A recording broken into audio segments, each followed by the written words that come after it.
Bismillahirrahmanirrahim. Assalamualaikum warahmatullahi wabarakatuh.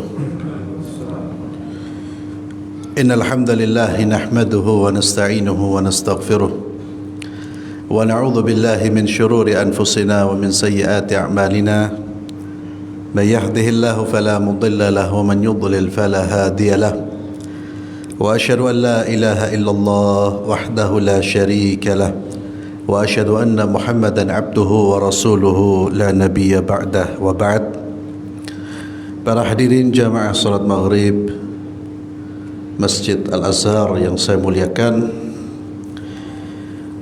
malam hari ini kita akan melanjutkan kajian rutin kitab Mukhtasar Minhajul Qasidin. Di depan saya ini kitab terjemahan yang pada pertemuan yang lalu saya sebutkan. Ya, ini terjemahan Mukhtasar Minhajul Qasidin. Ya.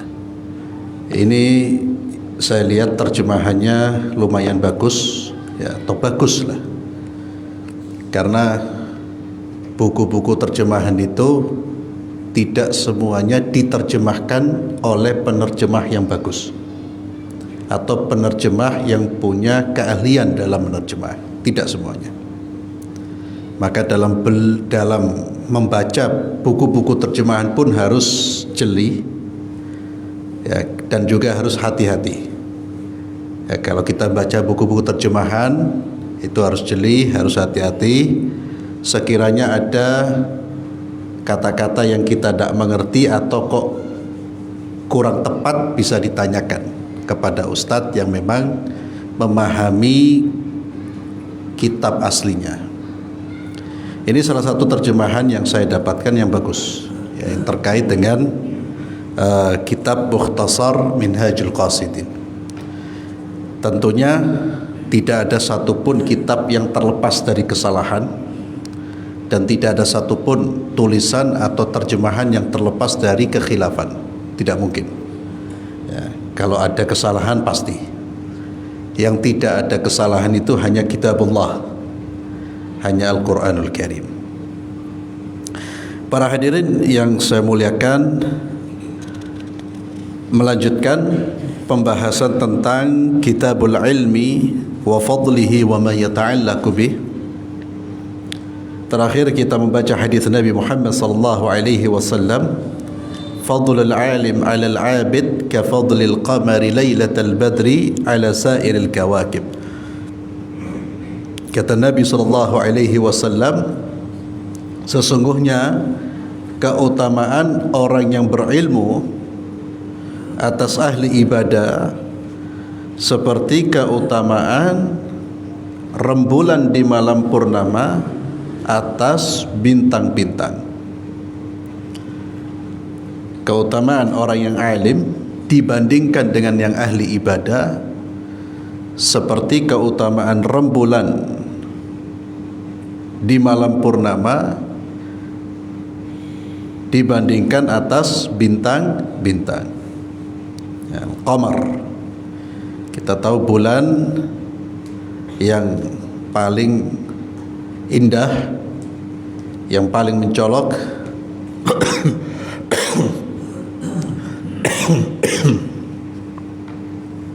ketika seseorang dipuji, ya, penampilannya atau wajahnya itu biasanya diserupakan dengan al-qamar. Maka di sini Nabi SAW menyebutkan bahwa orang yang berilmu, tentunya berilmu dan mengamalkan ilmunya, dengan orang yang ahli ibadah tapi kurang ilmu, itu tidak sama derajatnya. Walaupun yang ahli ibadah ini lebih banyak ibadahnya, maka yang meninggikan derajat, yang lebih cepat meninggikan derajat itu apa? Ilmu yang diamalkan. Kemudian Nabi SAW menyebutkan, wa innal ulama warathatul anbiya, sesungguhnya para ulama itu merupakan pewaris para nabi. Dan Nabi lam yuwarrithu dinara wala dirhama, Mereka tidak mewarisi dinar dan juga dirham, akan tetapi mereka mewarisi ilmu. Ini juga satu kebanggaan bagi orang-orang belajar ilmu syariat. Dia sedang belajar mengambil peninggalan siapa? Para nabi. Allahu Akbar. Peninggalannya para nabi yang dia terima. Dan ini satu kemuliaan dan satu kebanggaan. Para nabi itu tidak mewarisi harta, dinar wala dirham, tapi yang mereka warisi adalah ilmu. Ini yang saya terus tekankan, ya. Berbahagialah, berbanggalah orang tua yang kalau anaknya mau belajar agama, jangan justru dicegah, ya. Ditakut-takuti dengan urusan dunia. Kalau kamu belajar agama ke pesantren, nanti kamu kerja apa, nak? Ini orang tua yang mohon maaf, ya, tidak cerdas, tidak pintar, dan kurang iman, ya. Tidak cerdas, tidak pintar, dan kurang iman. Kalau sampai khawatir anaknya yang belajar di pesantren takut tidak bisa menjadi orang yang hidup bahagia di dunia. Dan antum sudah buktikan, survei juga sudah membuktikan kebahagiaan itu dari mana? Dari dalam, Mbak. Kebahagiaan itu dari sini, dari dalam. Dan apa yang ada di dalam yang bisa membuat bahagia? Iman, keyakinan. Itu sepakat. Maka orang kalau dalamnya gelisah, tidak punya pegangan iman, sekalipun dia genggam dunia, gelisah hidupnya. Dan itu sangat nyata, mencolok, buktinya sangat jelas. Jangan kaget orang-orang kaya, sukses, bunuh diri. Gelisah. Padahal hartanya la haula wala quwwata, terhitung sudah. Di mana-mana hartanya, tapi tidak ada iman, gelis, kering. Tapi ada orang hidup sederhana, hidupnya enak, nyaman. Maka ilmu syar'i itu merupakan warisan para nabi. Wa inna ma warrathul ilma faman akhadha bihi akhadha bihaddin wafir. Maka orang yang mendapatkan atau mengambil ilmu tersebut, ilmu syariat, maka dia telah mendapatkan bagian yang melimpah. Itulah harta yang sesungguhnya, harta yang melimpah, itulah kekayaan yang sesungguhnya. Karena ilmu syar'i yang diamalkan itulah yang membuat orang bisa hidup baik, benar, bahagia dunia sampai akhirat atas bimbingan ilmu, dalam kondisi apapun, dimanapun. Itulah yang diungkapkan oleh Ibnu Taimiyah rahimahullahu ta'ala ketika dia dipenjara, difitnah. Dia mengatakan mereka ingin mengambil kebahagiaan dariku. Mereka tidak tahu kebahagiaan itu ada di dalam diriku, bukan di luar. Kebahagiaan itu ada di dalam. Ketika saya ditempatkan dimanapun, saya tetap bisa bahagia. Kebahagiaan itu di dalam, ya. Hati jiwa yang punya hubungan erat dengan Allah berdasarkan ilmu yang dibawa oleh Nabi Muhammad sallallahu alaihi wasallam. Lihatlah, tengoklah saudara-saudara kita, Pak, yang hidup di pesantren itu. Antum lihat di pesantren itu. Ya, asatidnya, guru-gurunya, pesantren yang tidak mewah ya. Itu antum lihat, hidupnya sederhana sekali. Tapi ya, antum lihat wajah-wajah cerah, gembira, tenang. Tapi terkadang antum lihat orang-orang tajir melintir, Pak, sumpek. Kadang berbagai macam masalah di dalam rumah tangganya, berbagai macam kasus. Ya, ini artinya apa? Bukan kita mengatakan harta tidak penting, harta penting, tapi bukan sumber utama kebahagiaan. Harta itu pelengkap. Sumbernya di mana? Dalam. Ini kalau terisi dengan ilmu tentang Allah, ma'rifatullah, ilmu tauhid, ilmu yang dibawa oleh Nabi dan dia amalkan, selesai. Tenang hidupnya, lebih tenang, lebih bahagia. Kemudian dari Safwan ibn Asal, anna Nabiy sallallahu alaihi wasallam, beliau bersabda, innal malaikata la tada'u ajnihataha li talibil ilmi ridan bima yatlub. Rawahul Imam Ahmad wa Ibnu Majah. Sesungguhnya para malaikat-malaikat Allah, mereka meletakkan sayap-sayap mereka sebagai bentuk keridhaan terhadap para penuntut ilmu atas apa yang mereka tuntut, atas apa yang mereka cari. Ridwan,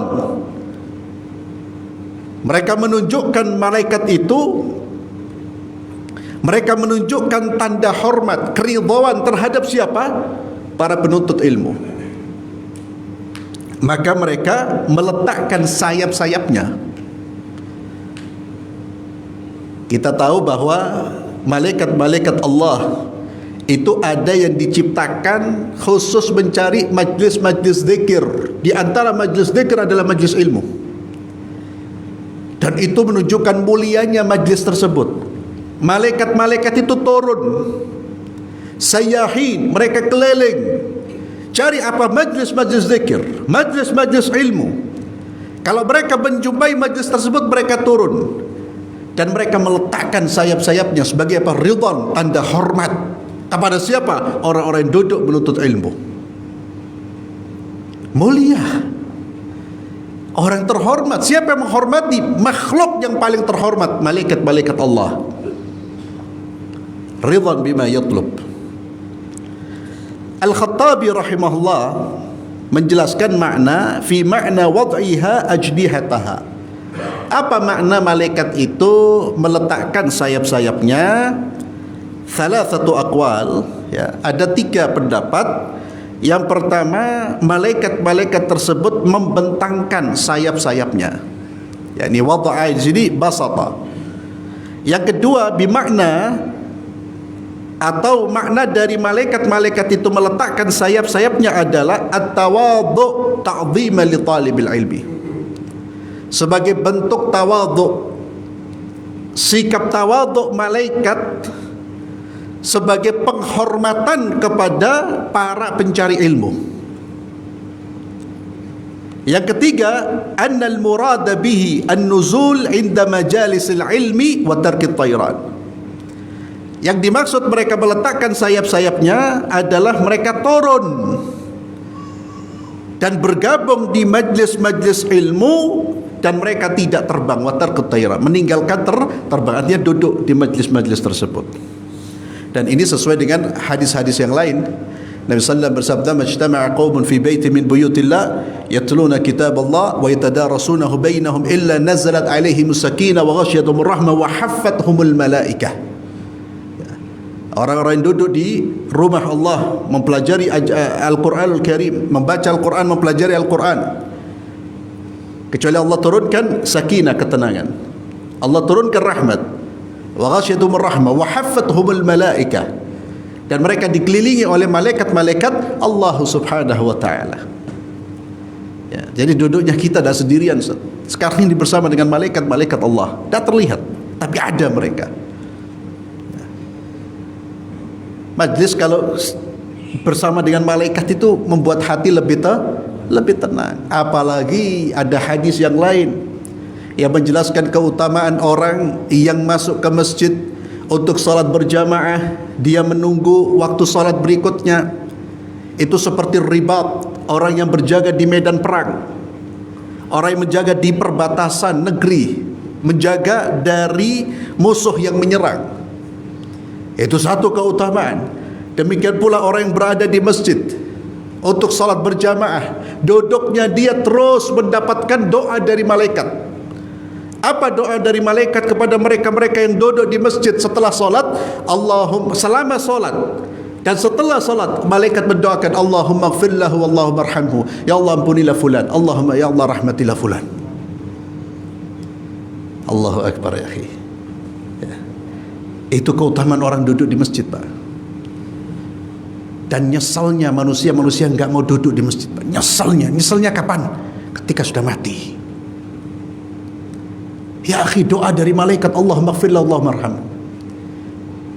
Duduk di masjid, Pak.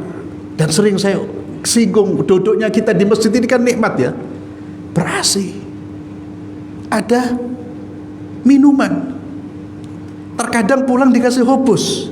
Lu, itu namanya fid dunya hasanah wa fil akhirah hasanah ya. Tapi jangan ke situ gara-gara ini loh, jangan, tidak dapat pahala akhirat Pak, hilang Pak. Nang Al-Azhar opo ono bagi-bagi teko kabeh. Eman, akhirnya pulang tidak menggondol pahala akhirat, hanya mendapatkan sesuap makanan. Niatkan dapat dunia, alhamdulillah.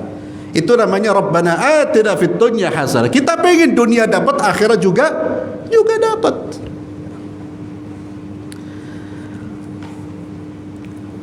Dari Abu Hurairah radhiyallahu anhu, beliau berkata, bersabda Rasulullah sallallahu alaihi wasallam, "Man salaka tariqan yaltamisu fihi ilma, sahhalallahu lahu bihi tariqan ilal jannah." Rawahu Muslim. Nabi sallallahu alaihi wasallam bersabda, barang siapa yang menempuh tariqan, satu jalan, melewati satu jalan, keluar berjalan dari rumahnya. Untuk apa dia keluar dari rumahnya? Yaltamisu fihi ilma.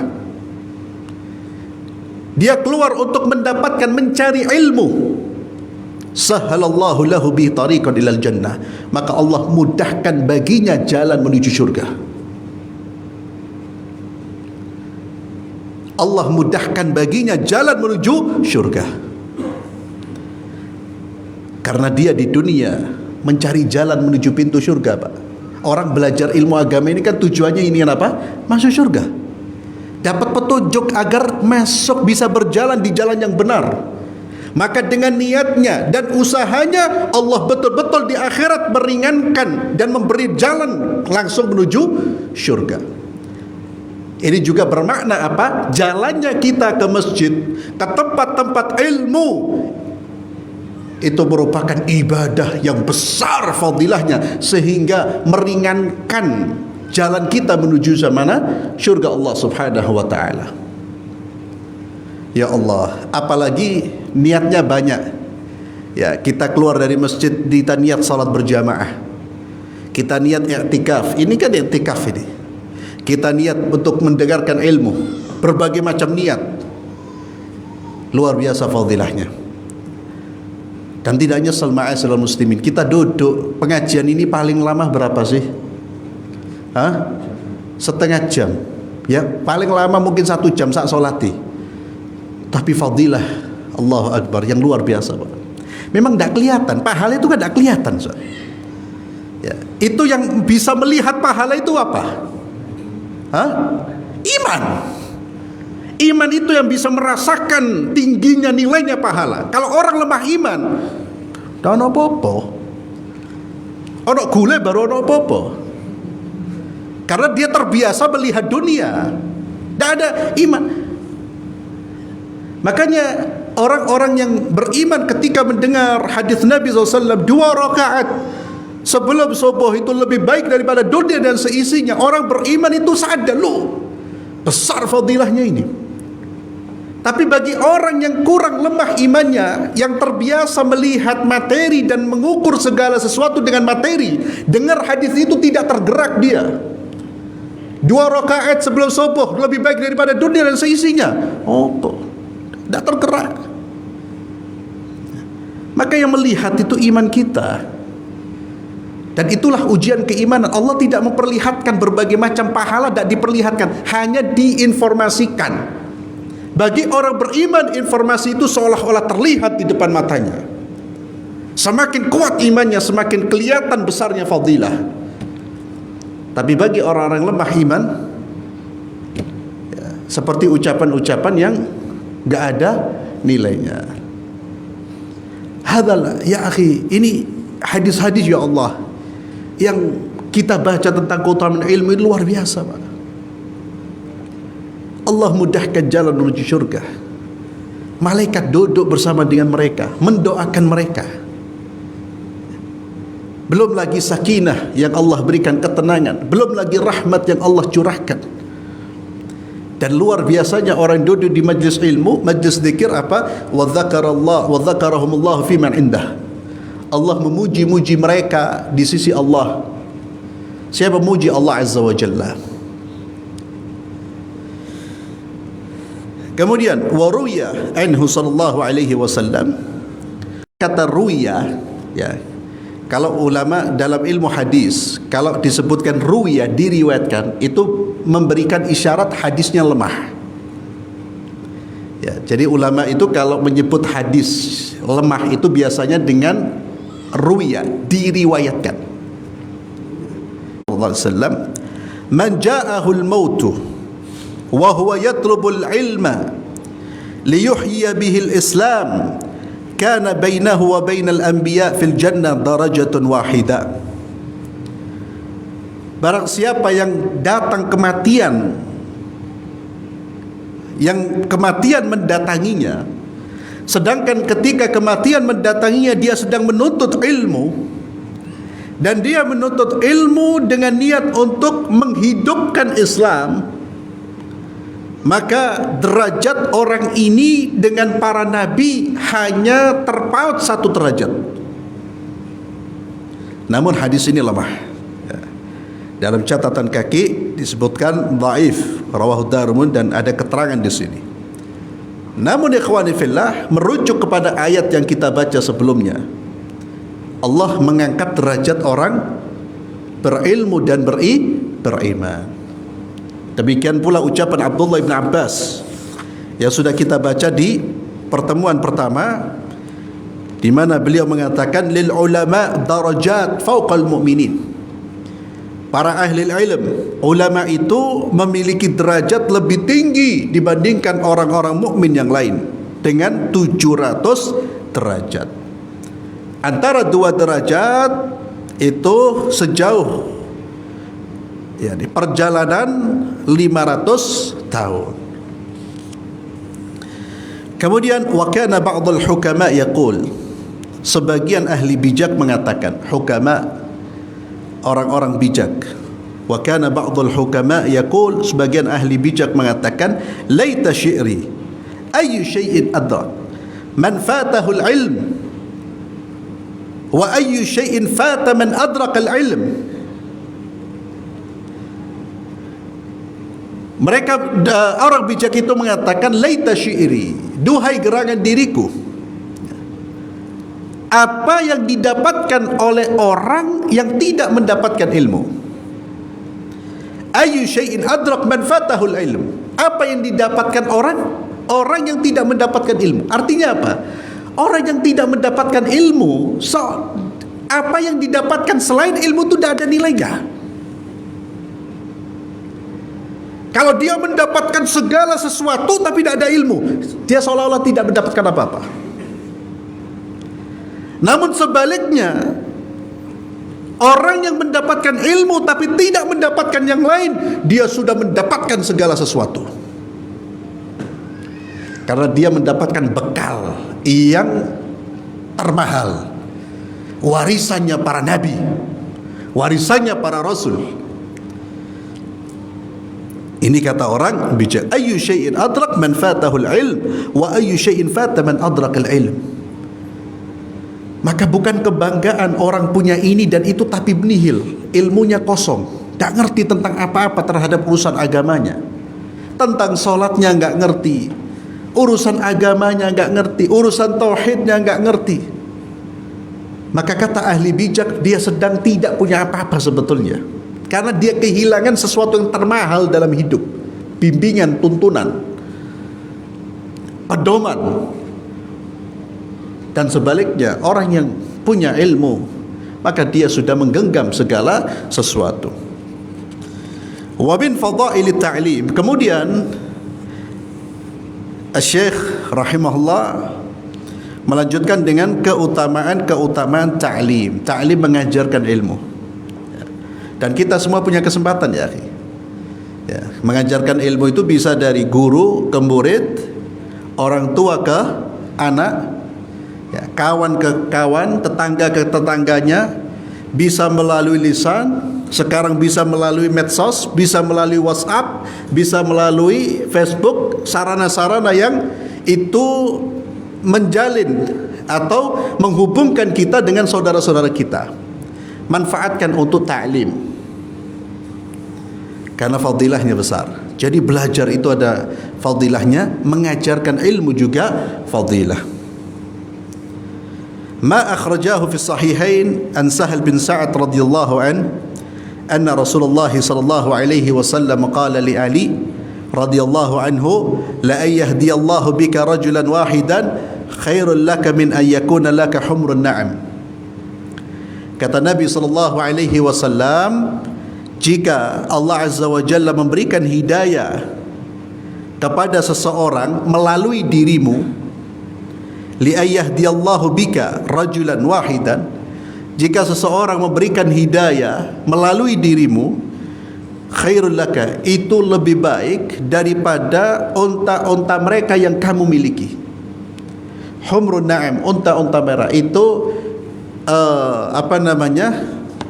harta yang paling mahal. Harta yang paling mahal bagi orang-orang Arab itu adalah unta-unta merah. Kalau sekarang bukan unta merah. Intinya apa? Balasan dari Allah. Karena engkau bisa memberi hidayah kepada satu orang, itu balasannya lebih banyak, lebih berharga, dan lebih membahagiakan daripada engkau mendapatkan kemewahan yang paling mewah di dunia ini. Itu balasan dari Allah Subhanahu wa ta'ala. Maka kita disuruh berlomba-lomba memberi hidayah. Bukan kita yang memberi hidayah, tapi kita berlomba-lomba menyampaikan hidayah. Yang memberi adalah Allah Azza wa Jalla.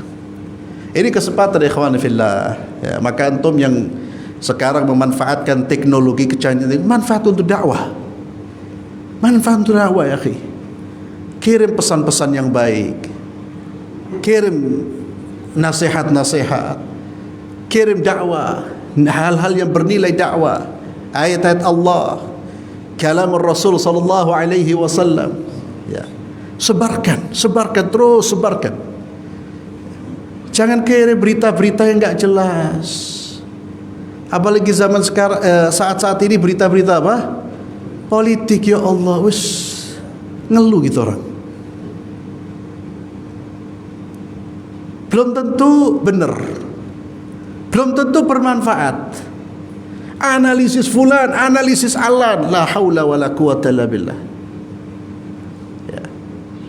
Ya kalau mau baca ya sekilas-sekilas lah, tapi jangan dijadikan fokus bacaan kita atau fokus kiriman kita.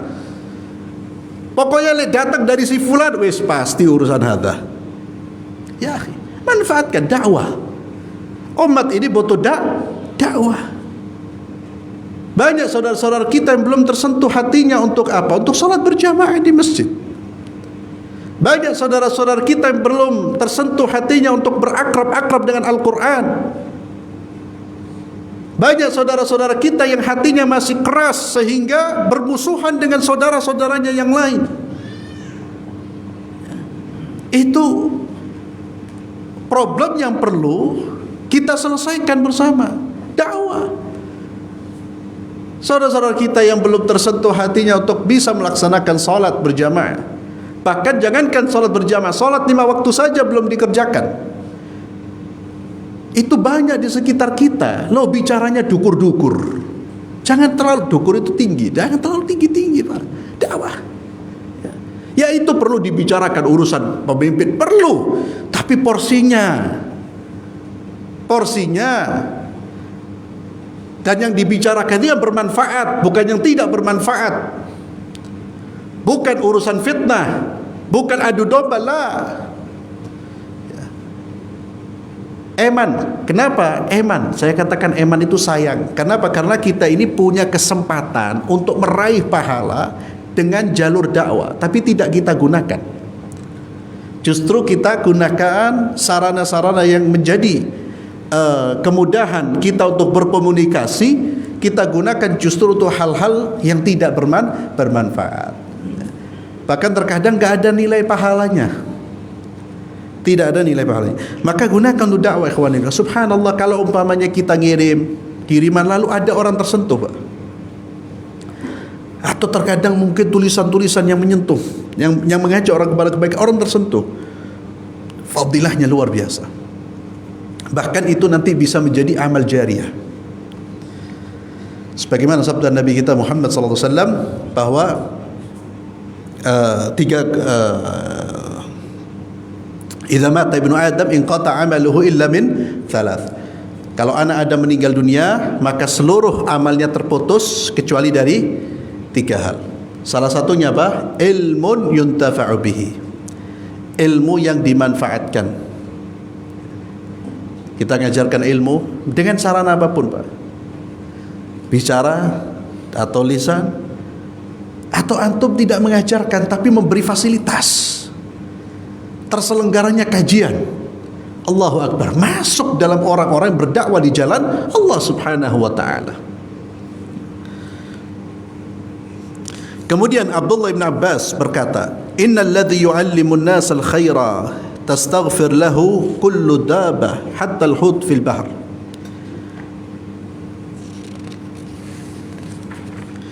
Kata Abdullah bin Abbas, sesungguhnya orang yang mengajarkan manusia kebaikan, maka dia akan didoakan ampunan oleh seluruh makhluk termasuk binatang-binatangnya, bahkan ikan di laut. Beristighfar, mendoakan ampunan untuk siapa? Orang yang mengajarkan kebaikan kepada manusia.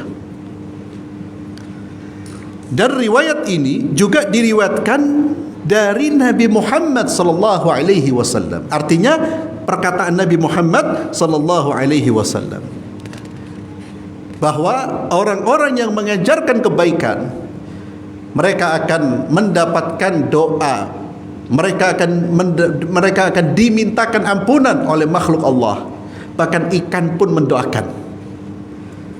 Hanya saja kita tidak tahu, tidak bisa mendengar cara mereka mendoakan. Dan Allah sebutkan makhluk bahkan yang kita sebut benda-benda mati itu bertasbih, sebagaimana Allah sebutkan dalam surah Al-Isra. Hanya kita tidak memahami, tidak bisa mendengar karena keterbatasan ilmu, keterbatasan pendengaran kita, keterbatasan pengetahuan kita. Fa in qila ma wajhu istighfaril hut lil muallim. Kalau ada pertanyaan, kalau dikatakan bagaimana ikan memohonkan ampunan untuk orang yang mengajarkan kebaikan,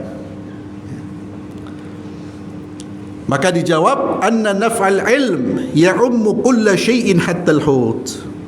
Kenapa sampai seluruh makhluk itu akan memohonkan ampunan?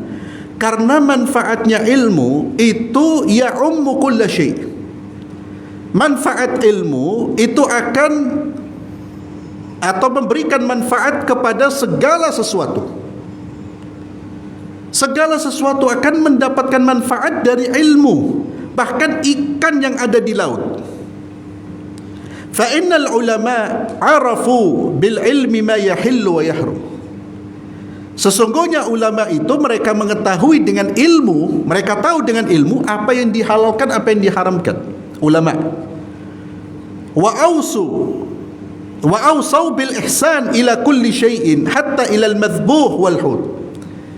Karena mereka tahu mana yang halal, mana yang haram, maka mereka selalu berpesan untuk, selalu berwasiat, berpesan untuk berbuat kebaikan kepada segala sesuatu, bahkan terhadap hewan, bahkan terhadap ikan-ikan yang ada di laut.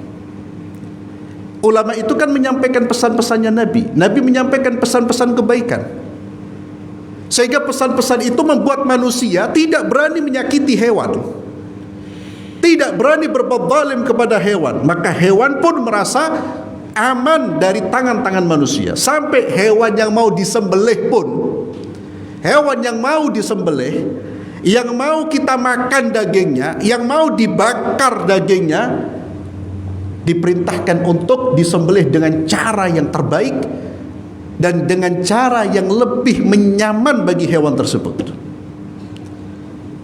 Itu pesan kebaikan dari Islam. idza dzabhtum fa ahsinu dzibha. Kalau kamu menyembelih maka baik-baiklah dalam menyembelih. Apa kata Nabi? Tajamkan pisaumu, baringkan hewan itu dengan baik, buat dia lebih tenang. Jadi subhanallah, hewan yang mau kita getil, yang mau dibunuh, itu tetap diperlakukan dengan baik. Dan tidak boleh kita menyembelih di depan hewan yang masih hidup. Bayangkan, itu rahmatnya Islam. Bagaimana hewan tidak memohonkan ampunan kepada orang-orang berwasiat seperti itu? Rahmatnya Islam. Hewan saja dilarang kita nakut-nakuti, dilarang kita membuat dia ketakutan, apalagi manusia, Pak. Hewan loh ini. Ini mau mati nih, hewan ini mau digetel ini, tapi jangan ditakuti. Ya Allah, rahmat. Hadal Islam. Itulah yang membuat bahkan hewan-hewan pun memohonkan ampunan kepada para ulama. Maka yang dimohonkan ampunan tentunya ulama-ulama yang memang mewasiatkan wasiat-wasiat yang baik, wasiat-wasiat kebaikan yang memang itu berasal dari Nabi kita Muhammad sallallahu alaihi wasallam. فألهم الله تعالى الكل الاستغفار لهم جزاء لحسن صنيعه. Maka Allah mengilhamkan kepada makhluknya agar makhluk-makhluk tersebut memohonkan ampunan buat mereka, buat para ulama itu, jazaan li husni sani'ihim, sebagai balasan akan perbuatan baik mereka kepada hewan-hewan tersebut. Maka Allah ilhamkan hewan itu beristighfar, Allahumma ighfir fulan, Allahumma ighfir. Ya. Jadi bagaimana besarnya pahala ya orang yang mengajarkan kebaikan, Pak. Dia mengajarkan ilmu, ilmunya menjadi ilmu bermanfaat, akan menjadi amal jariyah. Makhluk akan memohonkan ampunan. Ya Allah. Belum lagi kalau ilmunya diamalkan, dia akan mendapatkan transfer pahala dari orang-orang yang mengamalkan ilmu tersebut. Makanya orang paling berbahagia itu siapa? Ulama. Yang paling tinggi derajatnya nanti. Ini perlu difahamkan, Pak. Sudah jangan sampai ada orang Islam yang takut anaknya jadi ulama, takut anaknya belajar di pesantren.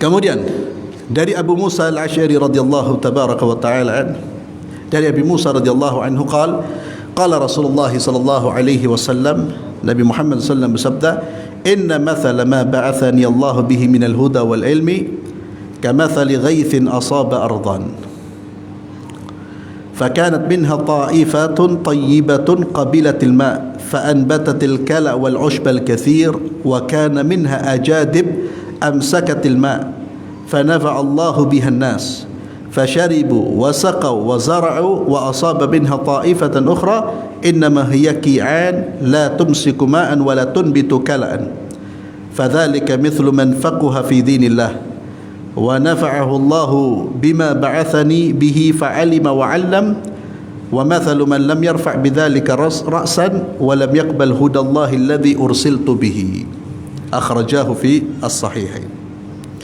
Sesungguhnya permisalan apa yang Allah utus aku dengannya, apa yang Allah berikan kepada Nabi Muhammad SAW, al-huda wal ilm, ya, petunjuk dan ilmu. Kamathali ghaithin asaba ardan, seperti air hujan yang menyirami bumi. Kemudian fakadat minha ta'ifatun tayyibatun qabilatil ma'. Dari bumi itu ada bumi yang baik yang bisa menyerap air. Maka dengan dia bisa menyerap air, dia pun bisa menumbuhkan rerumputan wal ushbal katsir. menumbuhkan di sini padang gembala dan rumputan yang tebal. Dia bisa menyerap dan menumbuhkan. Itu bumi yang baik, tanah yang baik. Wa kana minha ajadib. Ada yang tanah yang keras, solbah. Dia hanya bisa menampung air. Dia tidak bisa menyerap air, tapi air tersebut tertampung sehingga bisa dimanfaatkan oleh manusia. Allah jadikan air tersebut bermanfaat bagi manusia. Manusia minum darinya, manusia menyirami, bertanam dari air tersebut. Ini kelompok yang kedua. Ini permisalan, kata Nabi, permisalan antara apa yang diutus, permisalan antara permisalan apa yang aku diutus dengannya, yakni ilmu dan petunjuk yang dibawa oleh Nabi itu direspon oleh manusia seperti bumi-bumi ini, Pak. Satu bumi tadi apa? Tanah yang baik, bisa menyerap, yang kemudian bisa menumbuhkan tumbuh-tumbuhan. Yang kedua apa? Dia hanya bisa menampung, tapi tidak bisa menyerap. Dia bisa menampung, bisa dimanfaatkan oleh orang lain. Yang ketiga adalah bumi yang qi'an, malsa'u zalqah, licin. Dia tidak bisa menyerap, tidak bisa menampung, tidak bisa la tumsikuma, tidak bisa menahan air, dan tidak bisa menumbuhkan tumbuh-tumbuhan, rerumputan. Maka demikianlah kata Nabi, permisalan orang yang belajar agama Allah dan dia memberikan manfaat, wa nafa'ahu Allah, dan Allah menjadikan dia manfaat. Dia belajar dan Allah jadikan dia bermanfaat untuk orang lain. Fa'alima wa 'allam. Dia belajar dan mengajarkan. Ini seperti tanah yang pertama. Dia bisa menyerap untuk dirinya, air tersebut bermanfaat dan juga bermanfaat untuk yang lain. Itu seperti orang yang belajar agama, dia belajar kemudian dia ajarkan. Wa mathalu man lam yarfa' bidzalika ra'san wa lam yaqbal hudallahi alladhi ursiltu bihi. Lalu ada yang ketiga yang mana tidak mengangkat kepalanya. Artinya apa? Tidak sudi belajar, tidak mau belajar, tidak mau menerima hidayah dan ilmu dari Allah. Seperti yang ketiga, tidak bermanfaat, petunjuk dari Nabi tidak bermanfaat buat dirinya dan juga tidak memberi manfaat buat orang lain. Yang kedua ini siapa? Yang kedua ini kata beliau, fanzur rahimakallah ila hadzal hadis ma awqa'ahu 'alal khalq. Beliau mengatakan, maka perhatikan rahimakallah hadis ini, betapa mengenanya kepada makhluk-makhluk Allah Subhanahu wa taala. Sesuai dengan kondisi manusia. Fa innal fuqaha, sesungguhnya para fuqaha yang mana mereka memiliki pemahaman itu seperti tempat yang bisa menampung air, menumbuhkan tumbuh-tumbuhan. Karena mereka berilmu, memahami, kemudian mereka mengajarkan ilmu tersebut. Yang kedua, orang yang berilmu, belajar ilmu, wa ghayatun naqilina minal muhadditsin alladzina lam yurzaqul fiqh wal fahm. Yang kedua adalah orang yang menerima hadis, menerima petunjuk dari Nabi, tapi mereka tidak faham seperti yang pertama. Mereka tidak faham dan mereka ajarkan kepada orang lain. Jadi nakil itu yang menukil. Antum menyampaikan hadis tapi antum tidak faham, tapi antum menyampaikan dan apa yang antum sampaikan bermanfaat buat orang lain. Bahkan orang yang mendengar lebih faham daripada yang menyampaikan. Itu seperti kelompok yang kedua. Jadi ada orang-orang yang menerima petunjuk tapi dia tidak faham. namun dia ajarkan kepada orang lain dan bermanfaat untuk orang lain. Wa ghayatun naqilina minal muhadditsin alladzina lam yurzaqu al-fiqh wal fahm annahum kamathalil ajadib allati hafizatil ma' fantufi'a bima indahum. Ini seperti para muhadditsin, yakni mereka yang mendengar hadis lalu menukil, mendengar menyampaikan, tapi mereka tidak faham. Maka di dalam hadis yang sahih Nabi juga menyebutkan betapa banyak orang yang menyampaikan tidak lebih faham daripada yang mendengar. Jadi yang mendengar lebih faham daripada yang menyampaikan.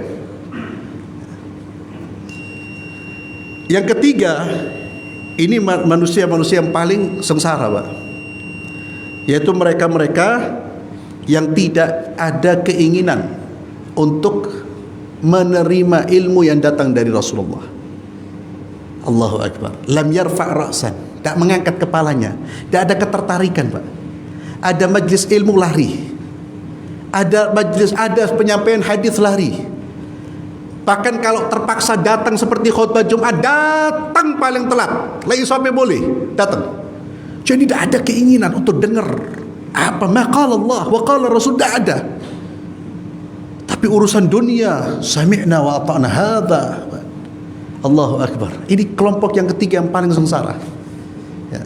Mudah-mudahan kita dijauhkan dari kelompok tersebut. Alhamdulillah ya ikhwan fillah. Antum mau duduk di sini ya akhi, itu satu keutamaan ya. Ya, antum duduk di pengajian sini, di pengajian sana, di pengajian, satu keutamaan. Tinggal kita menata niat. Karena ini fadilah yang besar. Dan minta kepada Allah Subhanahu wa taala diberi keistiqaman. Karena tidak semuanya orang mau duduk dengarkan pengajian, tidak semuanya, Pak. Ada orang enggak betah. Dan itu bagi di dalam hadis ini termasuk orang-orang yang tidak akan bahagia, orang-orang sengsara. Tidak ada keinginan untuk mendengarkan ilmu yang dibawa oleh baginda Muhammad sallallahu alaihi wasallam. Wallahu a'lam bissawab. Kita akhiri dengan doa kafaratul majlis. Subhanakallahumma bihamdik asyhadu an la ilaha illa anta astaghfiruka wa atubu ilaik. Assalamualaikum warahmatullahi wabarakatuh.